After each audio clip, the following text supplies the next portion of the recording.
Hey guys, Tommy with the Off-Grid Nation. Hope you're doing well. I saw an article today on Yahoo Finance that I thought was of interest, and I wanted to share it with you. It's pretty amazing when you become awake about what's going on around you, how you're able to kind of read this stuff, even though it's from the mainstream press, read in between the lines and get kind of the real skinny. So here we go. This is from Reuters, and it's titled, U.S. Jobless Claims Rise, Planned Layoffs Surge. Washington Reuters, the number of Americans filing for unemployment benefits rose more than expected this week. Really? More than expected? Posting the biggest gain in more than a year, but the underlying trend continued to point to a strengthening labor market. What? Really? I mean, we didn't expect all this stuff to happen, but don't worry, the underlying trend's still great. BS. Another report on Thursday showed a 35% surge in planned layoffs by U.S.-based employers last month. I wonder if that was expected. Most of the announced job cuts were concentrated in the energy sector, which is reeling from low energy prices that have hurt profits.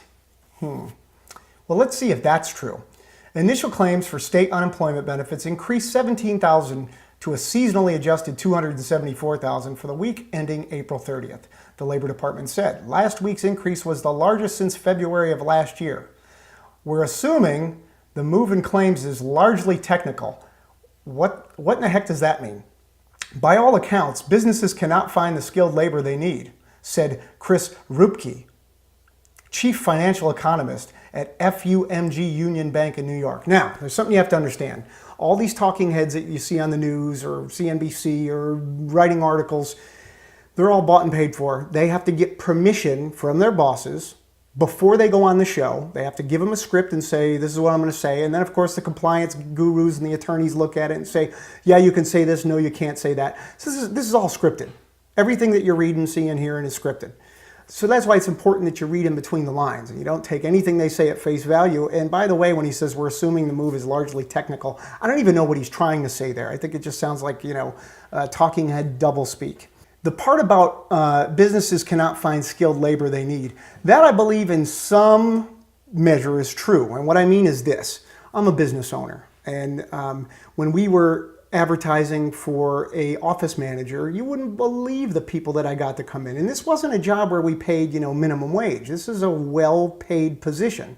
And the people that came in, it was beyond me. My mom taught me certain things. My dad taught me certain things when I was a young kid growing up. You shake somebody's hand, you give them a firm handshake, you look them right in the eye.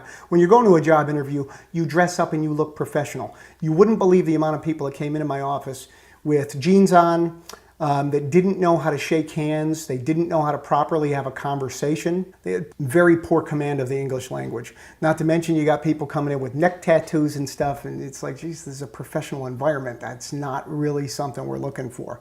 So I do think there was a shortage in this country through the dumbing down of the population in the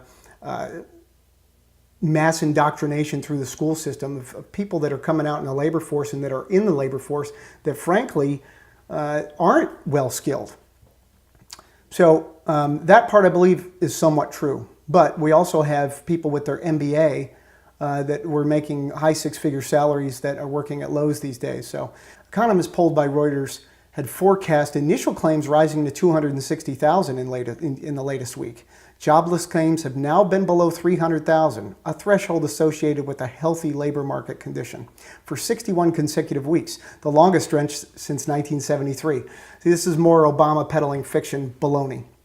See, they have to keep hitting you with the corporate line. The 4-week moving average of claims, considered a better measure of labor market trends, as it irons out week-to-week volatility, rose 2,000 to 258,000 last week.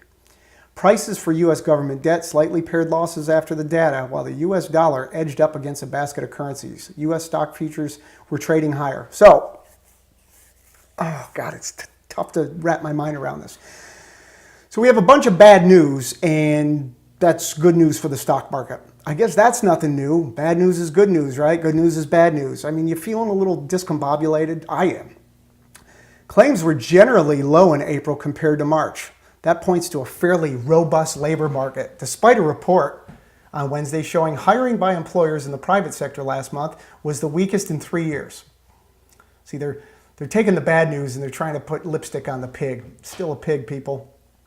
Though the ADP National Employment Report showed a slowdown in the services industry hiring last month, an Institute for Supply Management survey showed employment in the services sector increased in April for a second straight month.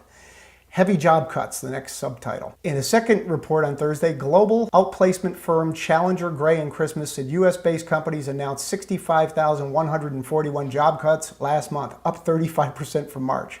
The energy sector announced another 19,759 job cuts in April, bringing its total layoffs this year to 72,660. There were also layoffs in the information technology and retail sectors.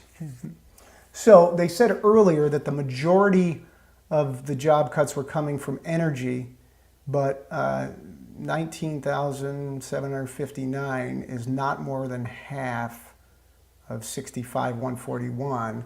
They also said information technology and retail sectors were also experiencing layoffs. Here's the reality. People don't have money to spend. People aren't spending money.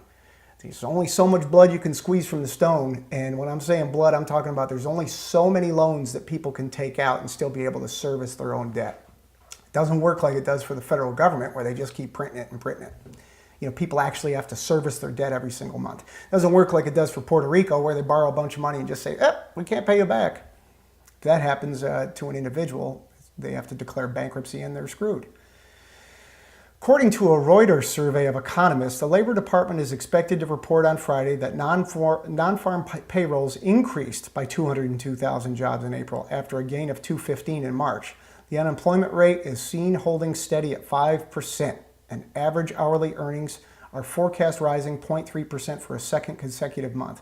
Thursday's claims report showed the number of people still receiving benefits after an initial week of aid fell 8,000 to 2.12 million on the week ended April 23rd, the lowest since November.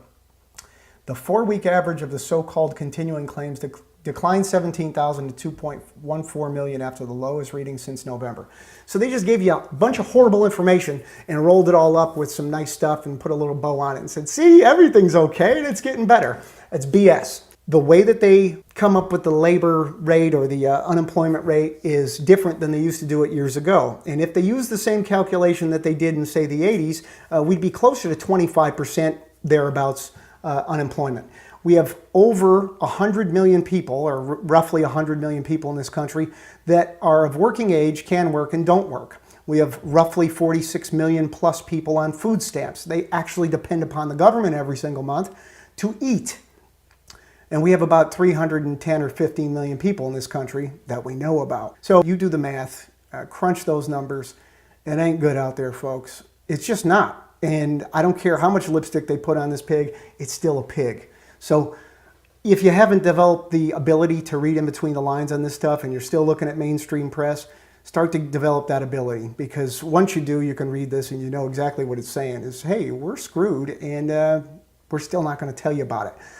When people up and down your block start losing their job and you start seeing the foreclosures happen again, they're not going to be able to continue to hide this. Right now they can do it because they keep propping up the stock market. They keep propping up the housing market. They keep manipulating every market that they possibly can.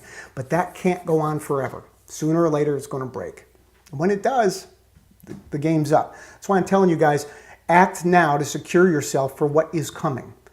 Money out of the banks, invest in precious metals, make sure you have your food, your water, your shelter, your ammunition, all your supplies figured out. Act now, because once this thing busts, I don't think they're going to be able to control it. And I do not think that they're going to be able to try to fix it like they did in 2008. I think they're out of ammunition, folks.